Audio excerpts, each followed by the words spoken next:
18 সূর্যমণি নগরে উত্তর পূর্বে রাজ্যে ত্রিপুরাতে বাম কংগ্রেসের যৌথ উদ্যোগে একেবারে দেখা যাচ্ছে যে ভোট প্রচার। অন্যদিকে 18 সূর্যমণি নগরে বিজেপির বিধায়ক রামপ্রসাদ পালও ভোট প্রচার শুরু করে দিয়েছেন। পঞ্চায়েত ভোট শাসক বনাম বিরোধীর হাড্ডাহাড্ডি লড়াই। তবে সিপিআইএম বিরোধী দল হিসেবে কতটা এগিয়ে থাকবে উত্তর পূর্বে রাজ্যে ত্রিপুরায় দেখার একটা বিষয়।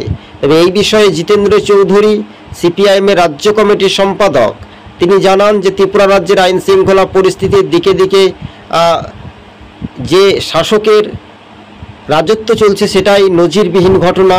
অন্যদিকে কংগ্রেসের নেতা সুদীপ রায় বর্মন একেবারে স্পষ্টভাবে তিনি জানিয়েছেন যে রাজ্যের শান্তি সুষ্ঠু পরিবেশে যদি ভোট হয় কিনা তাহলেও শাসক দল পিছিয়ে থাকবে। এই মুহূর্তে যেটা সমীকরণ 8 আগস্ট ত্রিপুরাতে পঞ্চায়েত ভোট আর পঞ্চায়েত নির্বাচনকে সামনে রেখেই জোরালো আওয়াজ বইতে শুরু করেছে। সাব্রুম থেকে চুরাইবাড়ি মা বোনেদের কান্না শুনি সরাসরি এই যে স্লোগান, সেই স্লোগান বাম কংগ্রেসের পরিচালিত হয়েছিল 2023-এ এবং 2024-এও পঞ্চায়েত নির্বাচনে সেই স্লোগানটি বাম কংগ্রেস কি কাজে লাগাতে পারবে? এদিন প্রদেশ কংগ্রেস সভাপতি আশিস কুমার সাহা সাংবাদিক সম্মেলন করে তিনি জানিয়ে দিয়ে ভোটারদেরকে বলেন যে আপনারা নিজে থেকে ভোট দিতে আসুন। শাসক দলের ভয় ভীতু হুমকিকে উপেক্ষা করেও মানুষের রাজনৈতিক ভবিষ্যৎ নিয়েও বাম কংগ্রেসের সচেতনমূলক কতটা বাস্তবে ফলাফলে তারা এগিয়ে থাকবে এটাই শুধু দেখার একটা বিষয়। তবে রাজ্য রাজনীতির বিষয়টা নিয়ে বারবার করে আলোচনা চলছে। দর্শক বন্ধুগণ, বিজেপি প্রার্থীরাও ভোট প্রচার তুঙ্গে শুরু করে দিয়েছেন।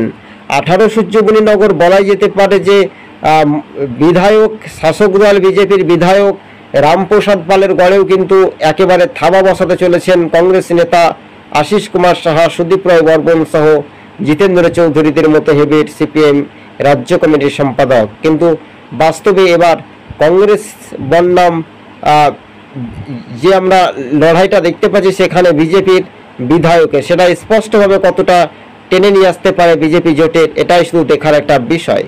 বিজেপির গোপনীয় বৈঠক থেকে রাজ্য রাজনীতির সরাসরি ময়দানে কিন্তু 1 ইঞ্চি জমিকেও কিন্তু ছেড়ে কথা বলে না স্বাভাবিকভাবে। তাই পঞ্চায়েত ভোট শান্তি সুষ্ঠু পরিবেশে 8 আগস্ট সকাল সকাল ভোট দিন এই আহ্বান কিন্তু ইন্ডি ব্লক নেতৃত্ব অর্থাৎ ইন্ডিয়া জোট ব্লক তারা কিন্তু জানাচ্ছে। তবে সর্বস্তরে মানুষের জন্য রায় বা জনগণের যেটা গর্জন সেটা স্পষ্ট হবে। তাই পঞ্চায়েত ভোটে এবার ধামাকা অফারের মতো ভোট প্রচার। সবুজবঙ্গ নিউজ ইউটিউব চ্যানেলটি যদি ভালো লেগে থাকে দর্শক বন্ধুগণ, চ্যানেলের প্রথম এবং শেষ পর্যন্ত দেখার পর অবশ্যই সাবস্ক্রাইব করে সঙ্গে থাকুন। আপনাদেরকে আরও একবার আমরা জানিয়ে রাখি, উত্তর পূর্বে রাজ্যের ত্রিপুরাতে বাম কংগ্রেস বেশ কয়েকটি আসনে তারা প্রতিদ্বন্দ্বিতা করছে, তারা জোট করে লড়াই করছেন 50 গ্রাম পঞ্চায়েত জেলা পরিষদ। তো 59 জেলার দিকেও একটু দ্রুত গতিবেগে বাম কংগ্রেস শক্তি বৃদ্ধি, কেননা 53 কৈলাস শহরের কংগ্রেসের বিধায়ক বিরোজিৎ সিনহা। তবে রাজনৈতিক সমীকরণ হিসেবে রাজ্য রাজনীতির পরিস্থিতি শুধু দেখার শুধু সময়ের অপেক্ষা। কিন্তু এবার যে সমীকরণ সেটাই কিন্তু রাজ্য রাজনীতির বিষয়টা নিয়েও আলোচনা চলছে। বাম কংগ্রেস এছাড়াও মোথা বিজেপি জোট মিলেও রাজনৈতিক পারদ কিন্তু খেসারত সাধারণ মানুষ কতটা দিতে পারবে ত্রিপুরাতে ভোট পঞ্চায়েত তার নিয়েও কিন্তু বিভিন্ন রাজনৈতিক দল ও মত নির্বিশেষে তারা কিন্তু ভোট প্রচার রীতিমতো তারা কিন্তু নিজেদের মতে শুরু করছে। তবে স্থানীয় ভোটারদের দাবি ভোট শান্তিপূর্ণ হতে পারে না, শাসকের বাইক তাণ্ডব